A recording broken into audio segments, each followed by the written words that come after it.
What is up, wrestling fans? It is that time of the week for the NI Wrestling team to talk all things pro wrestling and call it right down the middle. That's right, it's time for this week's edition of NI Wrestling Presents Wrestling Night Live. And we are coming to you live on the Nerd Initiative YouTube, Facebook, LinkedIn, X, Twitch, and wherever else you find some great Nerd Initiative live products. Of course, my name is Rich. I am the host of Wrestling Night Live. Also, I'm the head of NI Wrestling and an NI Bullpen editor. And of course, joining me in the co-pilot chair as she does each and every week, she is the hunter of the Pokemans because she's got to catch them all. She is the guru of cosplay. But most importantly to this show right here, she is a pro grappling aficionado. This is the first lady of NI Wrestling. It's Miss Sammy. How are you today, Sammy? You know what? I'm doing really well today. How are you doing, Rich? I am starting to get very tired because it's the, it's that season. It's that season. If you work in any kind of like retail or retail adjacent job, it's the calm before the storm and you just know it's coming. So, yeah, but I'm excited because next Thursday is Turkey Day. Yes. And that's always a fun time. I wish that Survivor Series was still on Thanksgiving, like it used to be back when I was a child, because that's when it first launched. But I get it. I get why they don't. But hey, we got a big show. We're going to talk about some huge returns in WWE. We're going to, by the way, like varying levels of returns. Of course, also John Cena's last match on Monday Night Raw, or last Monday Night Raw appearance. Last time is now. And then, of course, we are going to be breaking down the card for AEW's Full Gear, which goes down this upcoming Saturday. But before we dive into all of that, we have to take care of a little bit of business. And first and foremost, we got to talk about the place that runs the place. That's right, nerdinitiative.com. Right above me, that QR code.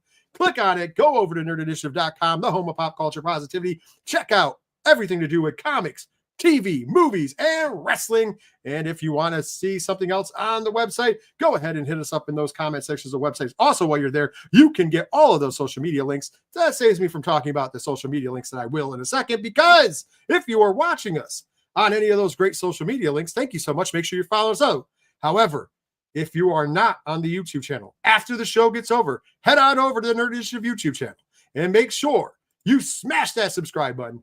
Click the bell icon for notifications so you know whenever we go live or whenever a new video is coming at you. And last but not least, tap the thumbs up so the bosses know you want more pro wrestling and content in general on the home of pop culture positivity on YouTube, the Nerd Initiative YouTube channel. All right, Sammy, the business is out of the way.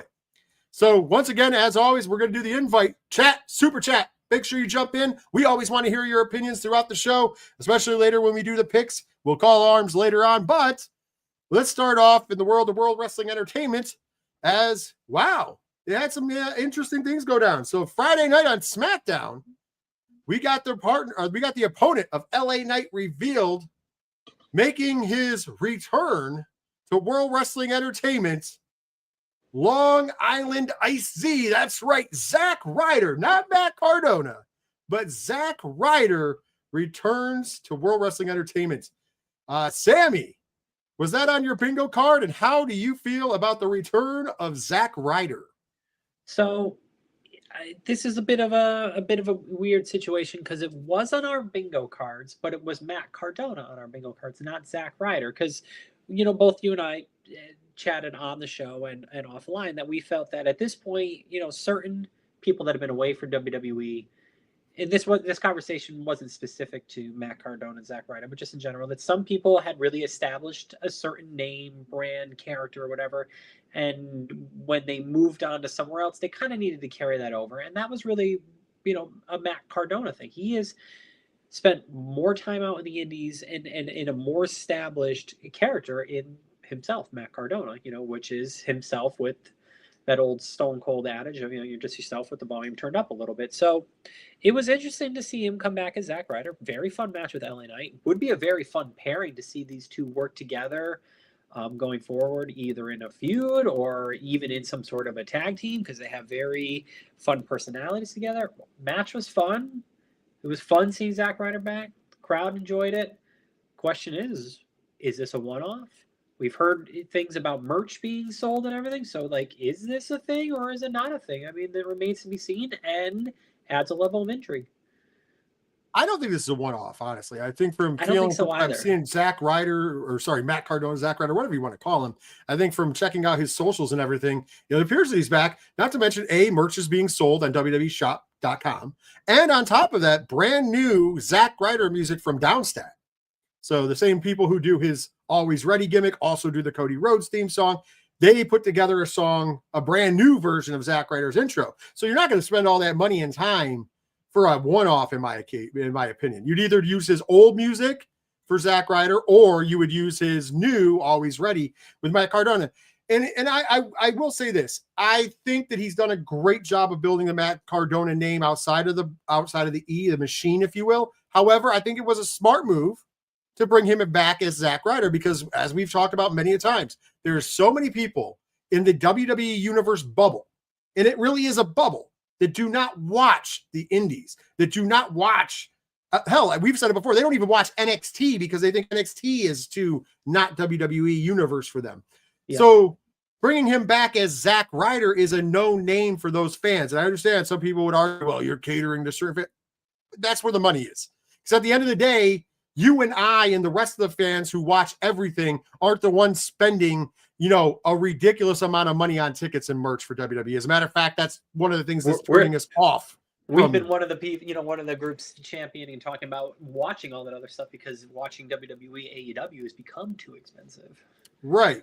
So that's my point is those universe, as we like to call them, and I mean this in the nicest way possible, the universe marks don't know who Matt Cardona is. They know who Zack Ryder is, though. And they got excited for it, which is fine. That's what you need to do. You need to pop your market. At the end of the day, what we could argue online, and those of us who watch everything can argue about, hey, we wanted Matt Cardona because I did as well. But if you notice, he played a little more hard edge of Zack Ryder. So basically the Matt Cardona character is going to leak over into Zack Ryder, I think, especially with the music and everything. Just a familiar name. Right. And how could it not? He's been playing that character for so long now. It's amazing. It's what brought him back into the dance, obviously. And, and I think if you were just to come back and do what you were doing before, well, you didn't stay there because you were, what you were doing before. So you need to come back and do something different. So it'll be, again, there's still a level of question whether or not he is back 100% or not. So that does add a level of intrigue. And Cody Rhodes really wrote the playbook of how you go back and really reinvent yourself. So in this situation with Zack Ryder, obviously it will be different in terms of how you go about it. But at the end of the day, you have to make yourself different from what you were doing before. And I think we'll see that going forward if this is true that he is back 100%, which I do believe. But apparently there's still a level of speculation. I guess the Triple H finger point isn't enough. Yeah. I don't know. I think in his case, for sure, he's back. Once again, the merch sales and the new music kind of lend itself to, like, you wanted to put all that money in a one and done, especially when you could use the old music, or like I said, worst case scenario, you use the Matt Cardona Always Ready theme.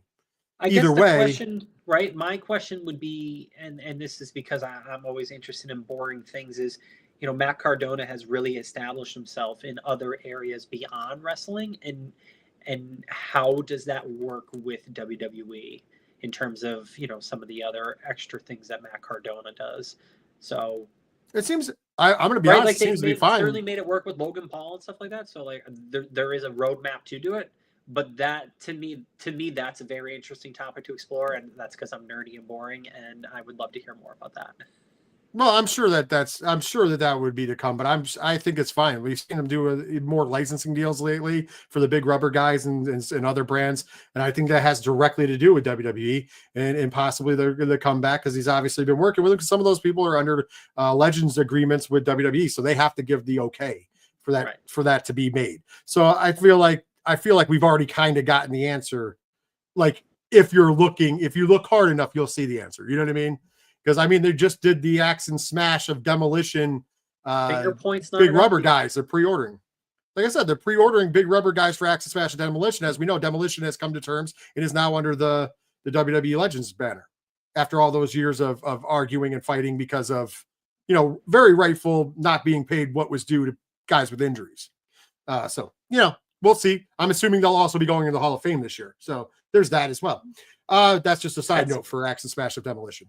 Well, that's a conversation that you and I will have to start talking about, and then we'll have to have about a year, because 2026 Hall of Fame is looking like it's going to be massive. Absolutely. We'll be talking about that going into 2026. But let's jump back on subject. We had another big return in the John Cena last match tournament, if you will. And you had the most wanted man, Nick Nemeth, make his return as Dolph Ziggler taking on Solo Sikoa. Mind you, like I said before, Dolph Ziggler came out to the old Dolph Ziggler music. He was wearing his new most wanted stuff, but announced as Dolph Ziggler. By the way, if he's not back full time, hell, he took a hell of a bump on the Samoan Spike there. And that's how you to borrow a thing and swear a little bit. That's how you fucking sell. Yeah, that is 110% how that's done. Your thoughts on the return, however long it is, for the most wanted man, Nick Nemeth, aka Dolph Ziggler. So this was one that was not on my bingo card. I didn't think that he would factor into this, not because he doesn't have, any sort of history or story with John Cena. It is there, but just not that the relationship had really totally soured. I just really felt like, no, he wouldn't be in this. It just wasn't really on my bingo card. It was fun seeing him. Definitely got a good reaction from the crowd. By the way, it was a perfect crowd, by the way, because MSG.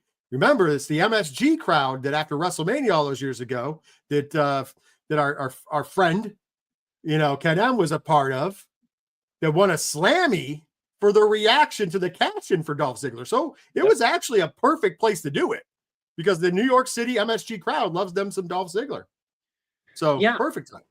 I think if I am trying to put myself in Dolph's shoes, it's weird, because he's at a point in his career where, he's not a young person. He's not incredibly old, but in terms of booking, what would he do in the Fed now? Well, it's not the Fed anymore, the E now, that that he hasn't done before. There's not really anyone new there to work with. Yeah, there's the NXT crew, which you could go down and do that, but he's kind of already doing that anyway in his role now with, being, I guess the new king in the Indies if Matt Cardona is off. So if he's back, I'm sure obviously they'll find ways to keep him busy. But in terms of doing something new, I don't know if there's really anything new for him to do there yet. Well, there doesn't necessarily have to be anything new for him to do. No, you just have to have some, like you said, he's on the ladder. He's on the back nine of his career. So it's great to be a place where he can make some money and then transition into a coach or whatever. And that's really that's the real reason to come home to WWE at this point for him. I wouldn't call him the king of the indies, though, because I'm going to be honest, Nick Nemeth did very few indie dates. Not like Matt Cardona, who was traversing. And I'm not saying he didn't do any, so don't misquote me there. But compared to Matt Cardona's schedule on the indies, it was nowhere near. He kind of lodged himself right into TNA, and took some bookings through that, and that was kind of like, and once again, to his credit, it worked out really well for himself and for TNA. And I don't know if he's going to be back in WWE full time. I'm thinking that we might see more appearances from him, but I think he's still going to be in TNA, honestly, because like I said, unlike Cardona, they didn't spend the money on new music. They didn't spend the money on the merchandise. I mean, they did sell a one-time only shirt, but like Zack Ryder has like quite a bit of merch, and then old school merch that is up on the shop, like in new music. And I can't stress, new music is got to be paid for by somebody. Well, and I think two big factors that play into this is the pending retirements of people. We do know John Cena. He's got, his clock is almost up.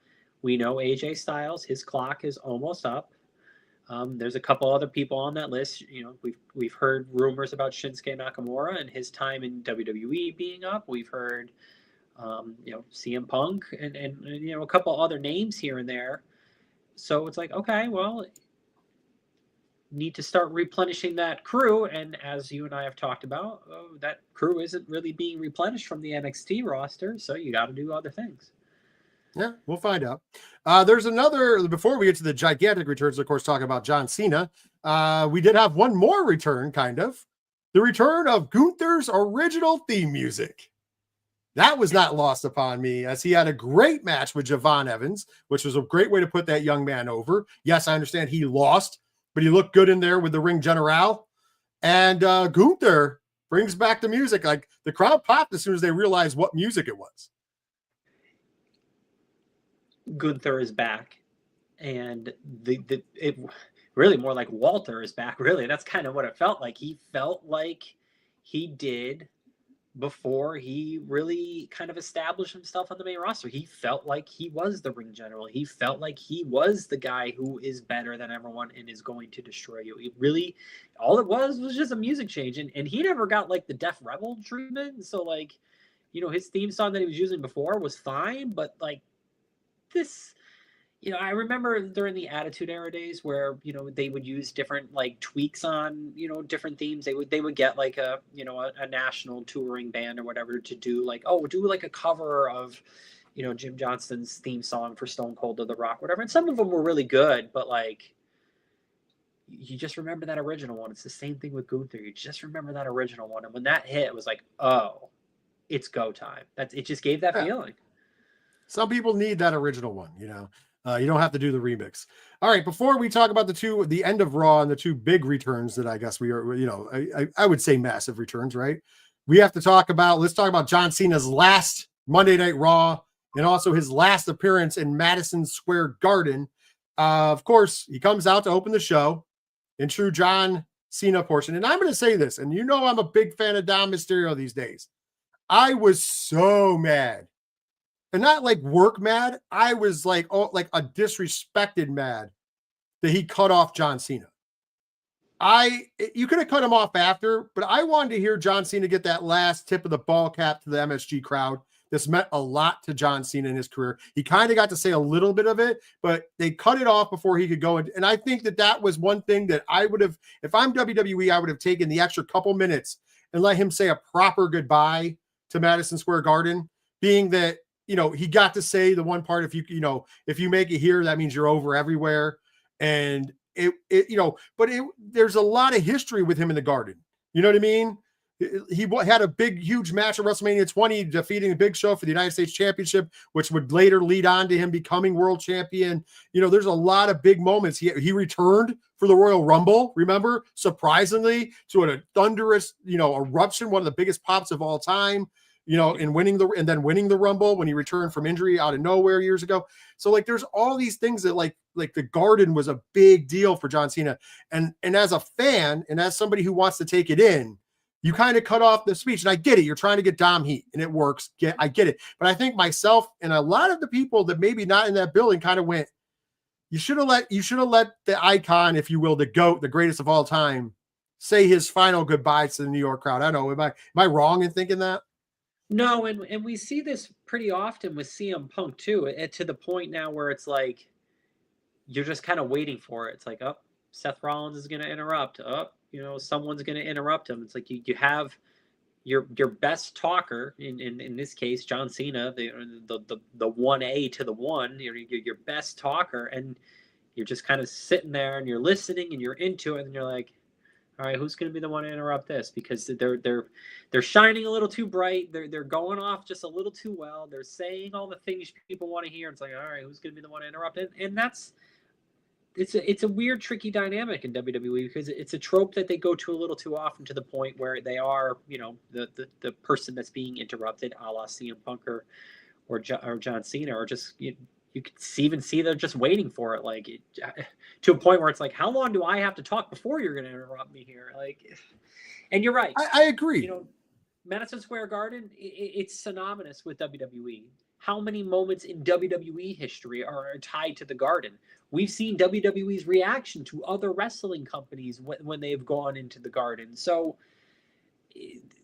it's it really is I know Connecticut's the home of WWE, but it's in the southern part of Connecticut, New York City. Like, the Garden is the home for WWE. That is the home base. That is the place. And like you said, John Cena is full of moments in New York. And I don't know, maybe they felt like the Boston thing, because he's from that area, maybe they felt like that was enough. I get it, and you could still have him get interrupted. I just felt like they should have let him give, because I think the New York crowd really wanted to find the real final goodbye, like the real, like, hey, let's have a moment, right? And it's just like we haven't seen it yet, and I'm sure they'll put it out. But remember when CM Punk returned, and the first time he came back to the Garden, they gifted him a plaque. So it was like a ticket. Remember, it was a golden ticket, and it was the first time he returned. Da, da, da. I'm sure that they did something like that for Cena too, that we'll end up seeing.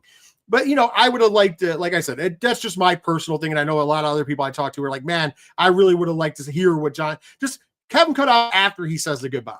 Let him say, goodbye to the Madison Square Garden, the crowd. We did get the announcement that at Survivor Series, it will be Dirty Dominic Mysterio taking on John Cena for the Intercontinental Championship. Makes sense. I get it. Probably a way to put over the kid on his way out, unless you're going to save the Intercontinental Championship loss for the last match, which is always a possibility as well, depending upon how that goes. So I'm okay with that. And then of course we got a 6-man tag team match where I dug this one. You had the Judgment Day doing the bumps, taking on the old guys. And I say that in the nicest way possible, because they all have connections to Cena. Obviously, Rey Mysterio and John Cena, longtime friends. You have Sheamus and Cena, who started off as rivals and then were friends. So it was like a really cool, like, he got to tag with some buddies that he's been in the trenches with for a long time. And I thought that was a neat little chef's kiss. Give it a little 6-man action. I was fine with that. I know some people were like, I'd like to see them in a singles match. You know what? 6-man is great, because you get the dance, you get the song and dance. That's all we need. I don't think we need to be greedy, in my opinion. No, and it's a way for him to work with people that he wasn't necessarily going to get the opportunity to work with this year. He got the opportunity to work with Mysterio. Mysterio has been hurt for most of the year. He got the opportunity to work with Sheamus. He got an opportunity to work with JD McDonough. He got the opportunity to work with Finn Balor. So it helped in a lot of ways. I think that was definitely the right call. And I guess what's interesting, though, to think about in terms of singles matches, he's going to lose 3 out of 4 out the door. Lost to Brock, won against AJ. Well, I guess that'd be what, 3 out of 5 or whatever, or 4 out of 5, like, because he won against Dirty Dom, but he's probably going to lose the belt back to him. And then the question really comes: is he going to go out on his back, or is he going to go out on top in his last match? And if it's going to be Gunther, you would assume he's going to lose. Right. Interesting. Well, it depends on who it is. Like I said, it's the age old adage in wrestling that you go out on your back. Not everybody does. Obviously, Sting didn't, and I was fine with that. I'm fine if John Cena wins his last match too. Like you have a certain level of guys, right? And especially if he loses to Dom, putting Dom back over, giving him back the belt or whatever, then yeah, I'd say he can totally win his last match. Opponent, depending, but there was some criticism online that I saw about, John Cena not working enough with the younger talent, putting people over and such, blah, blah, blah. And while I understand some of that, I think we need to remind people of the promo that he had to do when he came back to help put Roman Reigns over, where it was, I have to keep coming back here because you're not doing your job. And I think people forget his U.S. title run, where he worked with all different kinds of people. He did his part. He gets to come back, and he really did get to do what he wants. And look at here now. He's still working with younger people. He didn't work directly with Logan Paul in terms of a one-on-one match, but they did get to work together. He's working with Dirty Dom. This final match is probably going to be against someone of the younger crowd, like probably a Gunther. So, like, he put over Solo. Like, he's done enough. Well, that's what I was going to say. Before his final tour, he was on this epic losing streak to a bunch of young talent, including Solo Sikoa. So, I've always I think that this last year was supposed to be, let's just celebrate John Cena. Let's do the greatest hits one last time. We got a heel turn out of it. This started off epically and then fizzled out, but still, we still got it, right? Like, for that moment, we got it. So I feel like overall we got what we were supposed to get with this final. And when we sit back on after December 13th and we reflect on it, I think we're going to go, oh, that was a really good last year where we got to see the greatest hits, where we got to celebrate one of the greatest wrestlers of all time as he rides off into the sunset. And that's amazing. That's what this year was supposed to be for. Can you do that with every wrestler? Absolutely not. Can you do that with a John Cena? Yes, you can. Yeah. I think Bottom line. some of the other big retirement names coming up in the next few years, I don't know if you could replicate this. Randy Orton's the only one that really comes to mind where you would want to do something to this Maybe. level. You couldn't replicate this, but you would want to do something to that level. But I think some of the other names that come to mind, like an AJ Styles, a CM Punk, or Chris Jericho, I think one last good story where they go out on their back, and it doesn't need to be to a The younger time-honored wrestler. way. Yeah, The time-honored it doesn't way. necessarily need to be to a younger wrestler, but just one last good story to tell, and then you either go out on your back or whatever. I think that is in their future, which will be a lot of fun as well. Sad but fun. All right, we're here. End of Monday Night Raw. By the way, I will say this, even though I'm going to make a comment in a second, it's going to sound like I'm negative on it. I messaged some people in a group chat, said this is how you end a Monday Night Raw. Going into a War Games that we were talking about was lackluster because we got star power. Now, granted, well, hold on. Did you fall asleep early? Because AJ Lee did not end the end of Monday Night Raw. Well, you're right. We should talk about that. AJ Lee made a return. You were looking for it. It looks like she's probably going to be in War Games. Yeah, looks that way. Because it looks like they're going to add her and Becky Lynch to War Games, which I'm fine with. By the way, adding her and Becky Lynch to War Games is perfectly fine in my opinion.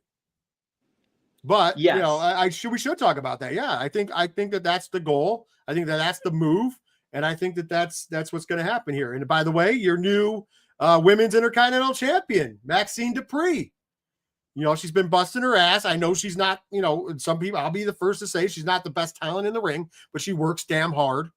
And I think that this is sometime you put a feather in the cap. She'll probably be a transitional champion, which is perfectly fine. It gets the belt off of Becky. It puts over a younger talent, and it also builds to a possible Becky Lynch and AJ Lee being added to War Games. And I think that's important at the end of the day. Yeah, and we talked about the build to War Games and WWE War Games in general, and certainly not being that strong this year. And yeah, you can add a Becky Lynch and an AJ Lee to War Games, and it is going to make it more intriguing from the actual match that happens, but the story leading into it it's already not going to be that strong, so there's not much you can do about it. But I like what you said about Maxine Dupree, because she's definitely earned it. She is someone who has earned it, and like you said, it's November. If she's champion through a Rumble time period, you get a good solid 2 months of a title run. That's a really good reward for someone who's earned it. And what can you do with it now? Maybe you can go off and just continue this really strong legacy that they've already started to build with this, this Intercontinental Championship for the women's side. Absolutely. All right, now let's get to it. So, like I said, I guess you stayed up. We had the build. We had the build. It was a good way to end Monday Night Raw. We had, the four, the two teams, the 4-on-4, meet up in the ring. They brawled, normal stuff. All right, and then we got. I'm going to say it like a dog to vomit. WWE can't help but, just keep slapping it up. We get the return of Brock Lesnar. I understand, very controversial. Most of us here can do without him. There are some people who just don't give a damn. We're going to save all the other comments because I'm not getting into it. But I will say, okay, here's Brock. He got a reaction because he does. But my bigger reaction, because I knew it was coming. I didn't fall for the Triple H trick this time. We got the little Raw was going off the air, Brock Lesnar standing tall, and I'm just sitting here. I'm like, we're at Madison Square Garden. The Garden knew what was up. Garden's chanting OTC. We all know what's up, but that music hits, damn it, and it's the return of our tribal chief, and here we go. And I'm all right with that, and I'm going to give Brock Lesnar some credit. The look on Brock Lesnar's face sold it all. He hears Roman's music, and it's like that one guy that he just can't really beat. And he knows it. And Roman, to his credit, when we talk about aura, you have to talk about Roman Reigns. On his way to the ring, that slow pace, that methodical Roman Reigns pace, just chef's kiss. The stare down before they even did anything, perfect. And then that monster Superman punch. Now, with that being said, it looks like our War Games teams are set. We're going to get Big Bronson. We're going to get Braun Breaker. We're going to get Drew McIntyre, Logan Paul, and Brock Lesnar, and they're going to take on the team of Jimmy and Jey Uso, CM Punk, the American Nightmare Cody Rhodes, and our tribal chief Roman Reigns. Basically, the last time we saw CM Punk, which was last year in War Games, you're just trading out Cody Rhodes for Sami Zayn for Cody Rhodes. Is how it is working. Yep. That's the difference between the teams. So technically, we're running it back with not with Sami Zayn, with Cody Rhodes instead. Well, it does add an interesting dynamic, right? Because, Roman has the biggest aura out of everyone involved, but he's third in line. You have both champions in front of you. So there's that. And it does make it interesting because you have the man who beat you for that title after your record run. And then you have the one that you clearly had an issue with in the last War Games chamber match. Like that was a big part of the story, was the CM Punk Roman Reigns stuff. And then after you took the Wise Man and WrestleMania happened, the Wise Man turns on both of them. There's a lot of, I will give you credit. There's a lot of story. And we were talking about it before this, there's a lot of story because you have Jey Uso, whatever's going on with him, kind of listening to the evil parts of Roman, but even going further, is he reliable? You know what I mean? And then on the other side of it, you always have a live wire with Brock Lesnar. Once again, like a dog to vomit. No, I would have liked to see somebody else there, but I get it. Whatever, they're going to do what they're going to do. They don't care. WWE did play their hand a little bit here, though. I mean, when earlier in the night where we knew what John Cena was doing for Survivor Series, there was, as the night progressed, it's like, okay, well, there's only one more Mother Hubbard in the cupboard here, and it's a Roman Reigns. So like we kind of knew that was going to be the thing. As soon as Brock was established, it's like, yep, it's going to be Roman because there's no one else left that's been involved enough in all this, which is still fine. It'll be fun. It'll be good.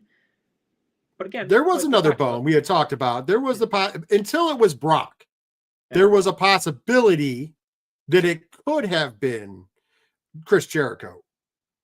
There was a possibility. Once it was Brock, though, like I said, I knew. I'm like, okay, we're ending with the tribal chief. Yeah. There's no way this New York crowd's not going to get to go home happy. And there's only one person that can come out that curtain that's not already out there. Right. That's going to send this crowd home happy. Right. Because we knew Cena was out because Cena's booked. Right. It. So it's like, okay. Yeah. Because that would be the other one that would make sense with Brock. Right. But I guess. Oh, I agreed. 110%. Right. The loss that Cena took to Brock just made no sense. Yeah, it made no sense. So now you're kind of wondering why. Maybe he had to do that. Otherwise, War Games wasn't going to work for him, brother. Well, here's the problem. I really feel like if that was the case, then you should have just had Cena in War Games. But I'm actually a bigger fan of him wrestling Dirty Dom. Agreed. I feel like that's that's better for Dirty Dom. I think it's better overall. But I'm with you. Now the loss to Brock Lesnar still makes zero sense for Cena in his last time around. It makes zero sense. Audience, I apologize. We're trying to break down WWE's Tony Khan's booking right now because it just doesn't make sense at this time. It does, but it doesn't. It's like one of those things where like you made a boo-boo, so then you have to make other boo-boos to fix the original boo-boo, but then you just keep making other, it's just creatively bankrupt. I keep saying it. Yeah. They did hit a home run on Raw, though. I'm going to give them credit. Between SmackDown and Raw this week, I was very entertained. I was sports entertained, if you will. Mm-hmm.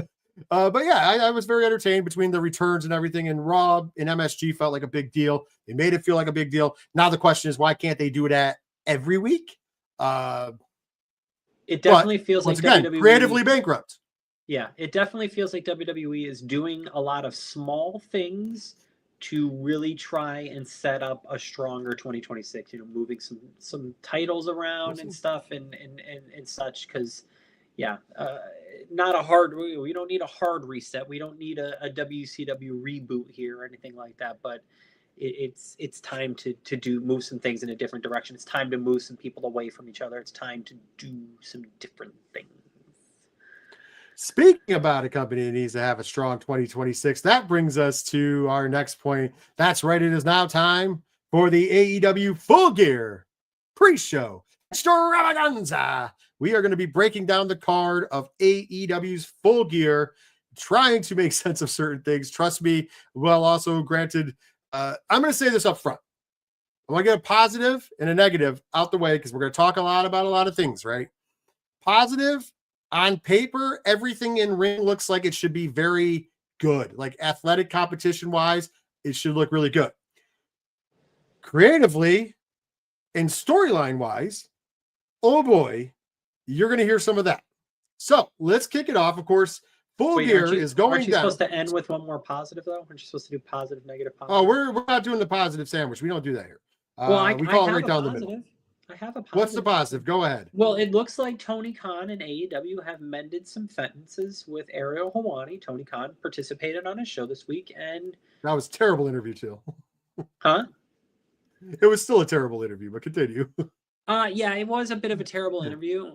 Because and Tony Khan himself is not like a terrible interview, but he's just that type of like salesman that's just always circles back to the brand, circles back to AEW, and that's the right thing to do.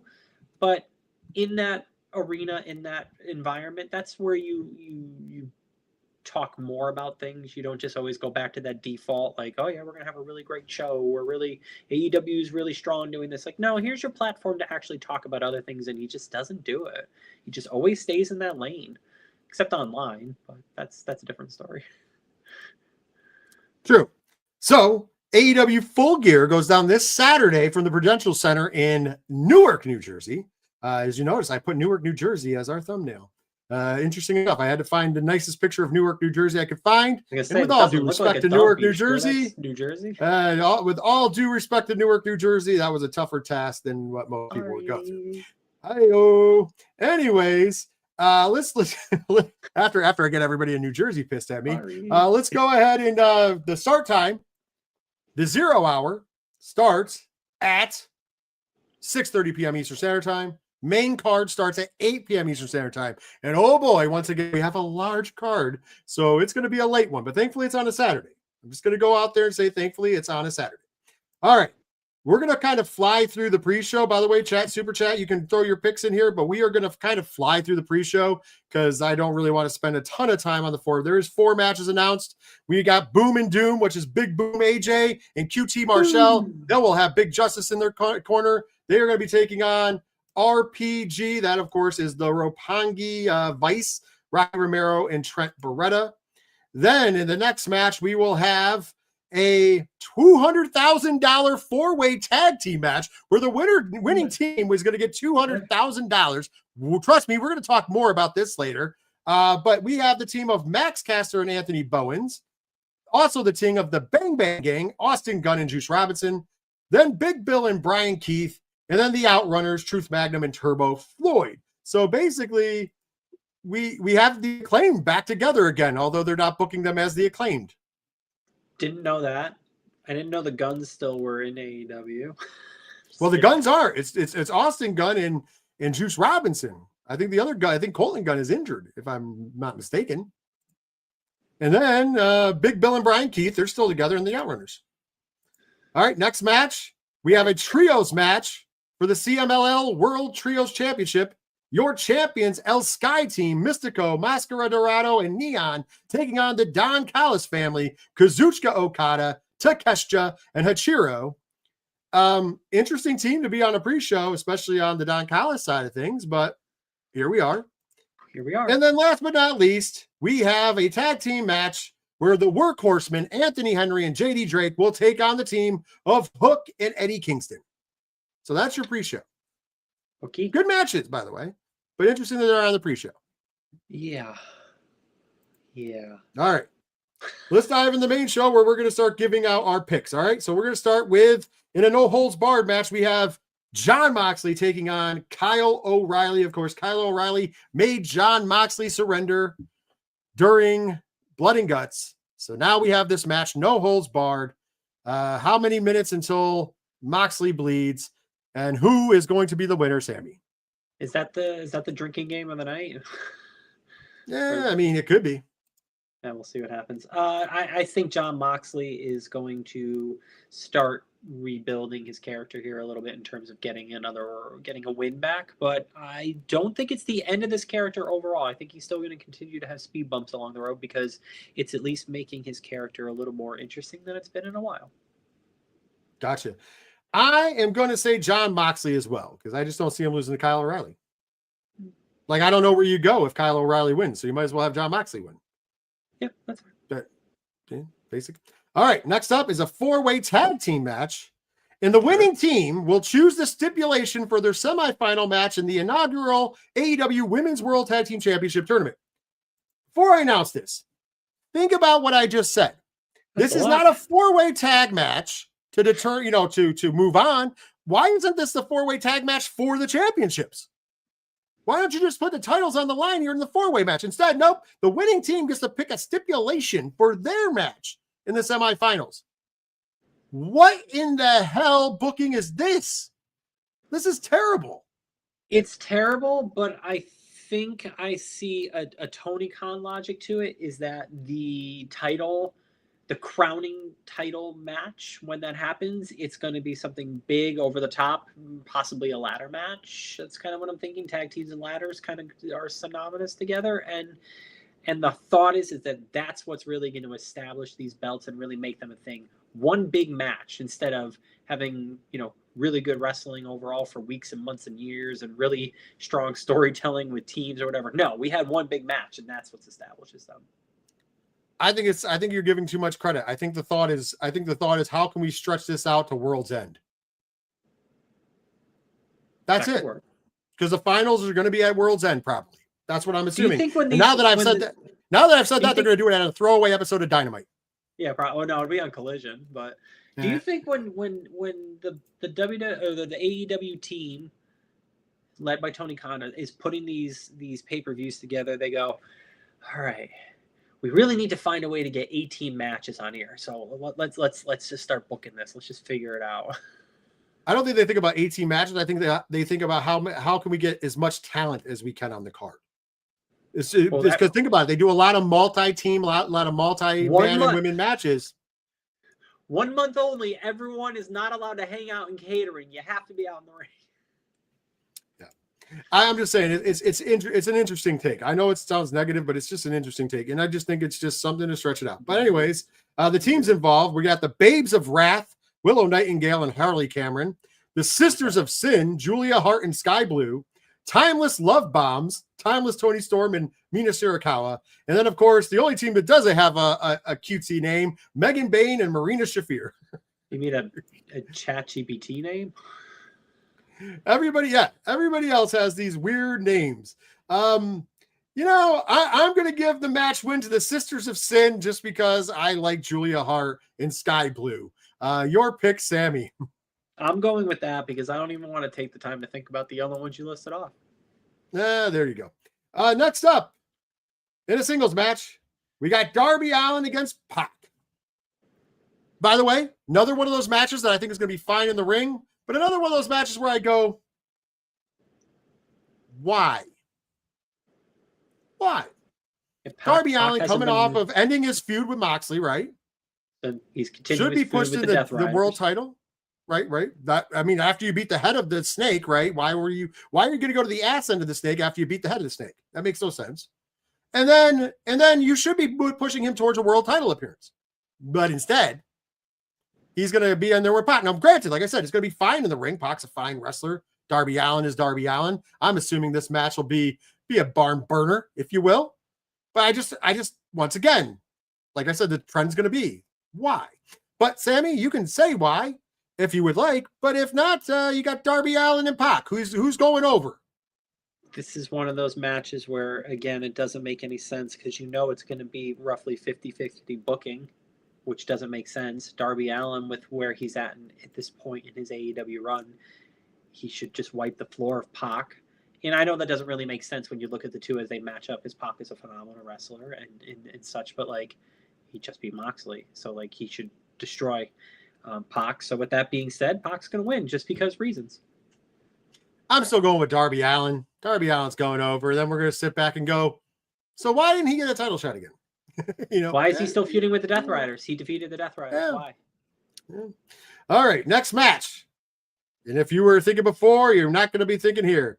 A no disqualification match for the AEW TNT Championship. Your champion, the man with no aura, Kyle Fletcher. That's right. I keep going after it.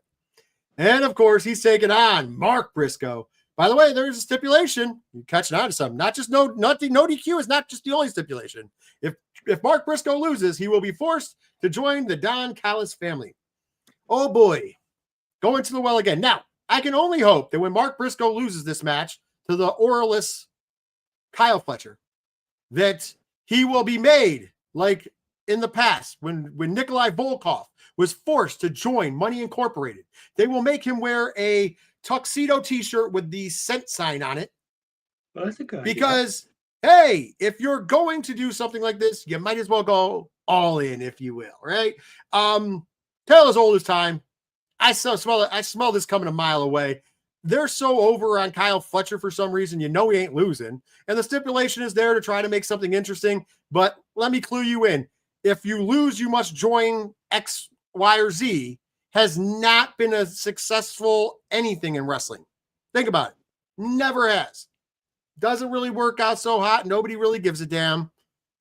This is another one of those cases. But so I'm going with Kyle Fletcher to retain here. And Sammy, your choice. Kyle Fletcher. Yeah. And I'm still trying to throw it out there. I keep telling people, the man with no aura. Like, maybe one day his talent will be matched with a gimmick. Maybe. Stay tuned. Hopefully. Next up, and we can speculate on this all night, Casino Gauntlet match for the inaugural AEW National Championship. Tony Khan doubling down, man. Lots of controversy about naming that the National Championship, especially since the NWA already has one. But hey, we're doubling down. And once again, another belt in AEW. Remember not that long ago when Kazuchika Okada became the unified champion that we were like, oh, you know what? Maybe they're going to pare down some titles. Nah, brah. Nah. Nope. We're going all in, all belts, all the time. So it should just be all belts wrestling at this point in juncture. You get a belt. Everybody gets a belt. So who do you think? Now, mind you, we don't have a list here. Who do you think? I'll give you one. Who do you think a surprise or two is going to be in this match? And who do you think is walking out as your national champion? Orange Cassidy. Orange Cassidy walking out national champion? Why not? He can put it back in his back. You got any surprises? Got any surprises you think I might enter this one? Well, listening to Ariel Helwani, it doesn't sound like it very much sounds like Jericho's gone. There's no real talk about our good friend Danhausen, so I'll go with Danhausen because why not? I'd like to see him. I love Danhausen. Now I'm gonna be honest out here. We're gonna go leaps. I'm gonna go with a leap. If they were smart in what we believe to have been a work at one time was not a work, you would just hire Karrion Kross or Killer Kross and have him in this thing, right? Maybe Andrade will be in it. Maybe.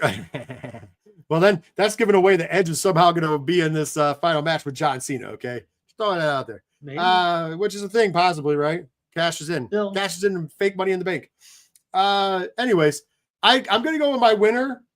Honestly, I feel like if they're doing, you want to do this belt justice, give the belt to either Bobby Lashley, who should be in your world title picture, or Ricochet on the other end.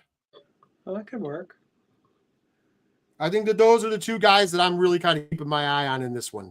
I think those two would be good champs. Not that I'm against your pick in Orange Cassidy because I love Orange Cassidy.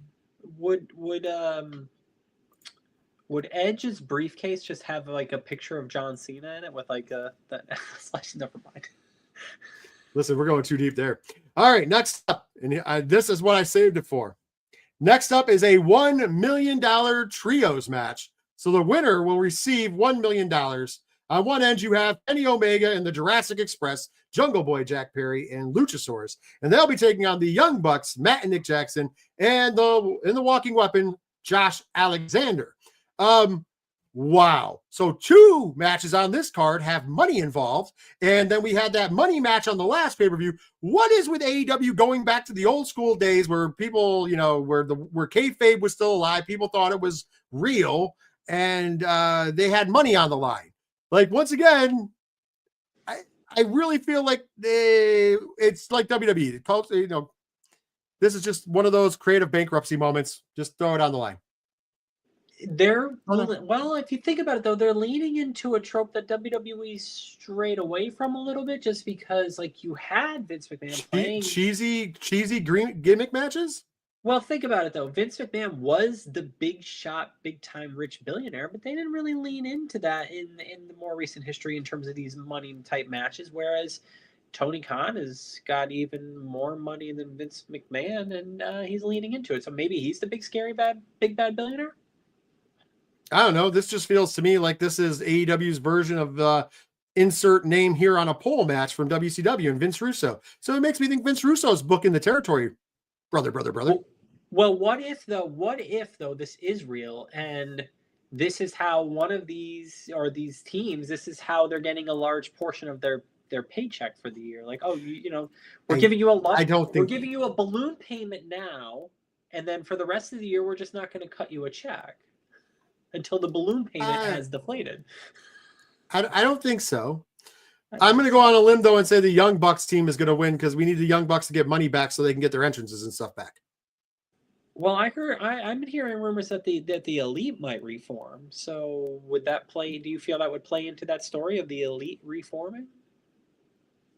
Kenny Omega turns on the Jungle Express, and that's how we do it. Maybe talking Kenny Omega heel turn. Well, or it could be Young Bucks face turn, and they team up with the Jurassic. Listen, it's AEW. So it would be 5-on-1. At this 5-on-1, I don't know. Listen, at this point, we might win the match. I mean, I wish I need $1 million. I could use $1 million right now. There's your balloon payment. There you go. Next up, tag team championships will be on the line. Your AEW World Tag Team Champions, Bandito, and Brody King, taking on one of the best tag teams in the world today. I said it. FTR, Cash Wheeler, Dax Harwood. Listen, we keep talking about how the FTR keeps not being on pay-per-view or in the opening contest, which they still might be here, by the way. But at least this time they're in the tag championship match, where I think that they deserve to be. However, I've liked Brodito. I think they've done a good job with Bandito and Big Brody King. So it's this is a tough one. You get to pick first. Sammy, who's walking out of Full Gear, your AEW World Tag Team Champions. This is going to be a Brodito win. And I think you're going to see an Adam Copeland, a Cope or Christian or some sort of involvement from that into this to continue that storyline and help dispel some of the Edge WWE John Cena last match rumors, even though he would definitely have a briefcase. It wouldn't be a green one. It would just be a blank one. And it would have a picture of John Cena in it. But anyway, I digress. I don't know about those. I like your booking there. That could be it. Or FTR. I'm going to go with FTR winning, but I'm going to go that after the match, they're going to do dastardly heel FTR things, and that'll bring out Edge and Christian, Cope and Christian, CNC Music Factory, if you will, and they will take out FTR and set up another match, which I'm fine with. What if we did get Edge? Well, I mean, they did let the trademark lapse, so you could get Edge technically. What if we did get Edge? Anyway, I'm all right with that. Maybe that's the deal. Maybe, hey, there you go. There's a conspiracy. Maybe they'll let the trademark lapse so Edge could be Edge in AEW and they could use him for one last time. So it'll be like somebody gets jumped in the back, whoever wins, gets beat up, and then Edge cashes in. There you go. With the briefcase with John Cena's picture in it. There it is. All right. Next up, AEW Women's World Championship will be on the line. Your champion, Chris Statlander, taking on the newly 13 belts Monet, Mercedes Moné. Can she become 14 belts Moné and become your AEW Women's World Champion? I'm going to say yes. I'm going to say that the Chris Statlander swerve was just a clever way for us to get a transitional title to put on Mercedes Moné. I said that when it happened. I said that I was upset about that, which I still am. And I think that that's what we're exactly getting, that she will be dropping the belt to Mercedes, and we will get 14 belts Moné at Full Gear. Sammy, am I wrong, or what do you got? No, you are 100% correct. I think Mercedes is going to continue collecting belts here, but I did see a discussion. So chat, because I'm not good at math. I guess there was a discussion that she might have more belts, or she might actually have less belts, because one of them was like an interim champion belt, and then she won that belt. So then like she's the interim champion and the champion. I don't know. It was weird, like indie math. I'm not. I'm do not it. even worried about any of that because it's she has 13 belts to mean a damn. She might Except have for won the another TBS one at this title. point. There's wrestling on tonight, which means she might win another one. I don't know, but yeah, Mercedes is going to win because she's going to have so many belts that she's just like got a golf cart to carry them all into the ring or something. I don't know. I told her good friend Johnny Moose at Excite Wrestling that he should have created a women's championship real quick to get it on Monet. Yeah, she's collecting belts. Who gives a damn? Just give it to her, and she never has to defend it. She can just have it. Get your name on television. Get your belt on TV, man. Still a good idea. Yeah. Still a good idea. All right. Last but not least. Can we do that? Can we do it? I mean, we don't have a wrestling company, and I'm not paying I know what the booking fee for Mercedes Moné is, and I'm not in. I don't have that kind of money. Sent it to her. I mean, how much is a FedEx package? Yeah, but you're still spending a few $100 on a belt. Well, I'll do that. I'll bring her the belt. Okay. All right. Whatever you want to do. Next up.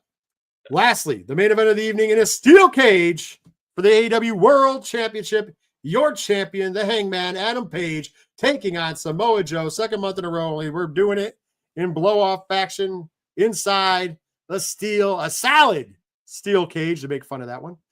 By the way, the steel cage in AEW has gotten a lot better. Let's be honest. Remember, there used to be a gap between it and it was terrible, but now we got a good one. And it was very big. It was kind of weird. Yeah, it was weird. One side of the ring, it was a little bigger. It was weird, but now we have a good one. So we're just going to go with that. So we got Paige, we got Joe. Got Paige, we got Joe. What do you got? Paige. Yeah. I would love to see another Samoa Joe world title run, but no, he's doing the job of being the first guy to, fall to the new champion, and that's an honorable thing to do. Twice. Yeah. But hopefully before Samoa Joe's time is done, he'll get one more big title run because people forget that he was heavyweight champion and was pretty good at it. So. Yeah, I'm gonna go with you. I'm gonna go with Hangman Page because I don't see a reason to take the belt off of him. Oh yeah. Yeah. MJF overall, though, will be back soon enough. Yeah, he's doing movies right now, though. Doing movies. What if he's in that title match thing? Maybe that's just a way to give him a belt. I don't know. Could be.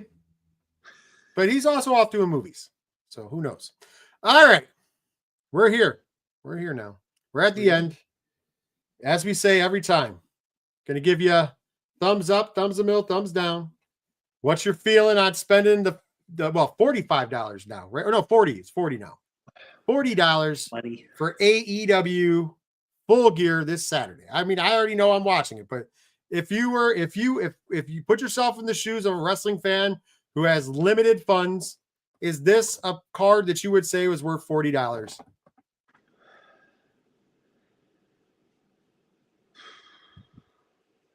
No. No MJF, no Swerve, no Will Ospreay.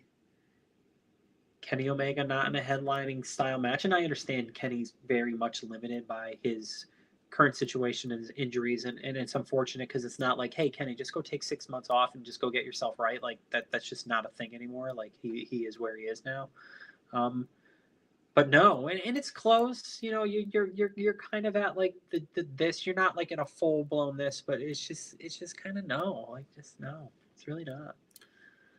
I'm actually, this is not for cop-out reasons. I'm actually the thumbs in the middle. I'm in this because this is why. If you are a big-time wrestling fan and you just love wrestling like we do, I'd get it. Why? If I have the money, I'd get it. Why? Because you're like just the matches on paper in the in-ring wrestling. You have to like wrestling. The in-ring wrestling is going to deliver it. Every match, even the ones that we were kind of like, whatever, like Darby and Pac is going to be a good match. Yes. Like just looking at it on paper. Matches of the night. Right. I mean, it doesn't make any sense storyline wise. It doesn't matter. It's going to be a good match. You know what I mean? Even Kyle Fletcher versus Mark Briscoe on paper should be a good match because even though I say that he's the man with no aura, Kyle Fletcher can still wrestle and Mark Briscoe can wrestle. And it goes down the whole card for the most part. I really think that they've done a good job for wrestling fans. if you're here for storylines, if you're here for things finishing up or things starting off or things completing or whatever, oh boy, you're in the wrong place, because logic and storylines be damned. But if you want to see good wrestling action and you have money and you're a big wrestling fan, you're in. If you're that casual fan, though, or you know what I mean, where you're literally picking between this and Survivor Series, right? Because $30 for Survivor Series, $40 for AEW, that's what we're going to go with, right?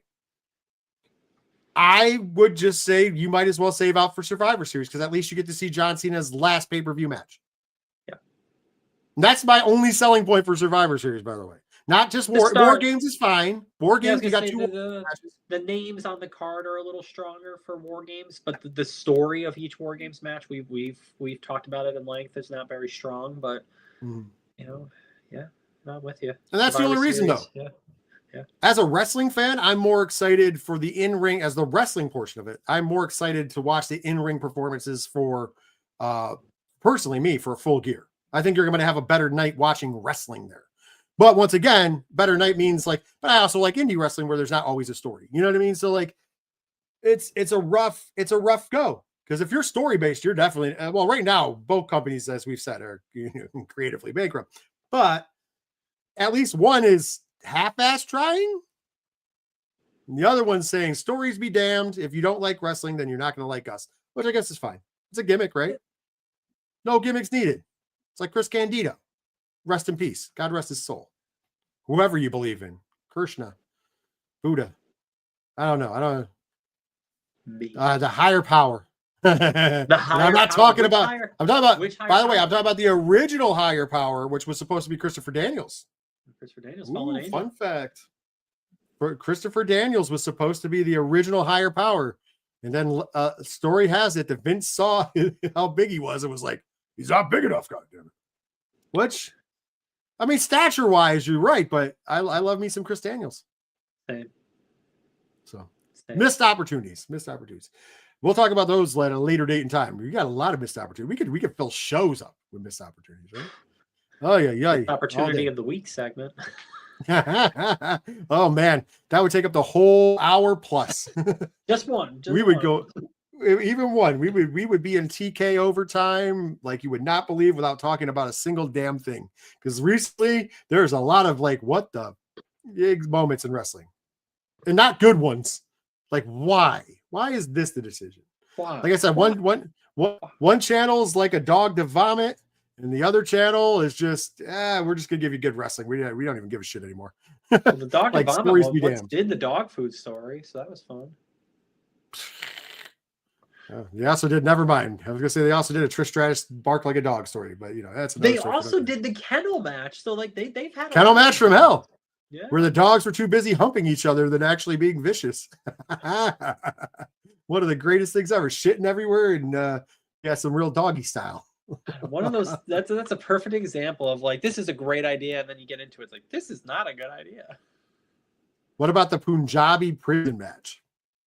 Another one where it's like, this is a great idea, and then when you actually get it together, it's like, this is not a good idea. Okay, real quick, just have fun. We won't go over too long. In the wrestling history gimmicks, the best of the worst. Which is worse? Well, but not the worst. I'm not saying the worst one. Which is worse? I'm gonna give you two options. The Punjabi prison match or the triple cage match in WCW? Ooh. I'm going with the Punjabi prison one. And being worse or being better? No, that's the worst one. The triple cage is a much better idea. Yeah. Now, if you're looking at the actual matches, they're all terrible with the ones that we've seen.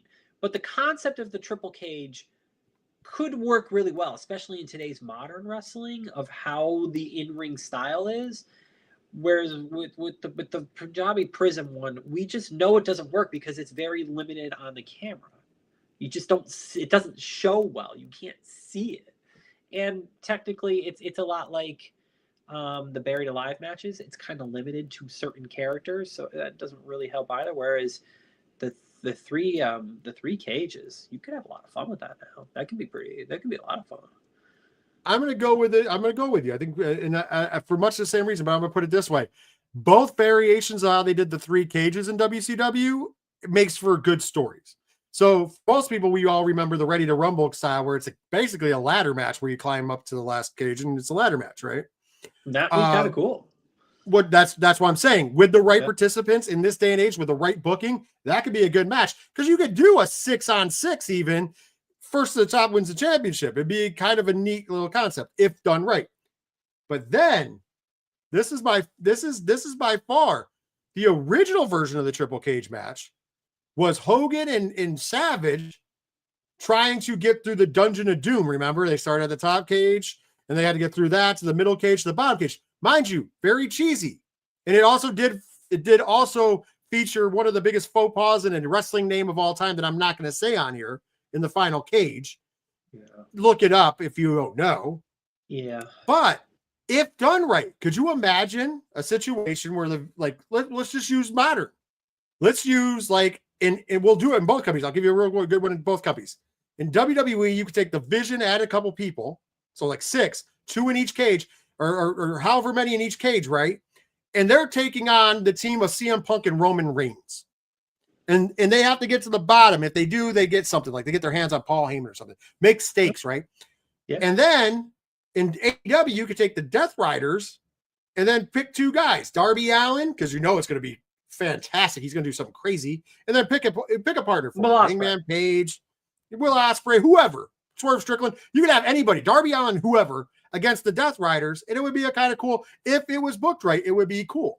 Whereas Punjabi Prison, it's never been cool. It's never been cool. It's tough to shoot. It's basically a cage match with a different style cage. WWE in their cage matches in recent history have not been as strong as they were in the past. I think a lot of that's just because they really moved towards the Hell in the Cell and the Elimination Chamber and now the War Games cage. They haven't had a lot of good cage matches in more modern WWE. Which I do wish, because cage matches were a lot of fun. I'm glad that AEW still does them. Yeah, I wish that WWE would bring back the cage match a little more often. Not too much, because it does get old. Yes. But I wish they would also bring back the big blue cage. I do like the big blue cage. That's a great concept. I like that a lot better than I'm just maybe it's because I grew up in the Northeast watching WWF. I'm just saying the big blue cage looked a lot more vicious than the fence. Yeah. That's just It my is opinion. interesting how when Vince McMahon finally got himself into a cage match, that's the one he picked. I'm like, oh, why'd you pick that one, Vince? Because it's easier to climb. It's way easier to climb. But on top of that, think about it. It looks more vicious when you hit that metal over the fence. We've all ran into a fence, and yeah, it hurts, but it has give. From what I understand, there's a lot of work. Right. There's a lot of workers. The Hell in the Cell and everything. Yeah. So yeah. Yeah, but there's also a lot of workers who have said over the years that that blue cage was not forgiving at all. It was hard to work because it didn't give. It didn't give. You hit that shit. It's pain in the butt everywhere apparently, but. And make cage matches, make the stipulation they got to get out of the cage. No more pinfalls in the cage. Like, forget that. Yeah, I like that. I know that the original cage matches were all pinfall or submission because the whole point was to keep everybody in. But I like the escape factor. I think the escape factor plays in a good role. All right, let's wrap it up. We've talked enough for the week. If you want to talk about anything we talked about, hit us up. Social medias. Make sure if you want to find said social medias and everything else.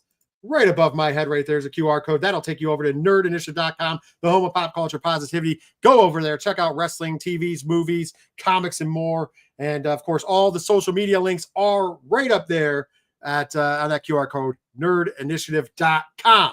And then I'm going to leave that up there, but I'm going to talk about if you're not watching us, if you're watching us on X, Twitch, Facebook, LinkedIn, Kick, wherever you're watching us, make sure not only to follow us there, but also get your ass over to the Nerd Initiative YouTube channel. If you're already there, you got part of it done. Smash the subscribe button, click the bell icon for notifications, and then hit that thumbs up to let the bosses know you want more content on the home of pop culture positivity on YouTube, the Nerd Initiative YouTube channel.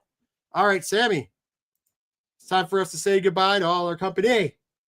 We'll be back next week. Maybe not on Thanksgiving night. Maybe recorded on Thanksgiving night. Maybe pre-recorded. Who knows? But we will be back. We'll keep our eyes posted. We'll put it on the socials because we still have to figure that all out. But I would say maybe pre-recorded because you know what? After you've ate turkey and you're watching football, why not hear some pro grappling talk, right? But that would be pre-recorded and not live. But we'll put it out there. But until we talk to you again, for myself, for Sammy,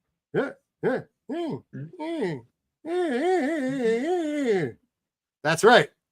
Take care of yourselves. Take care of each other. And most importantly, later, wrestling fans.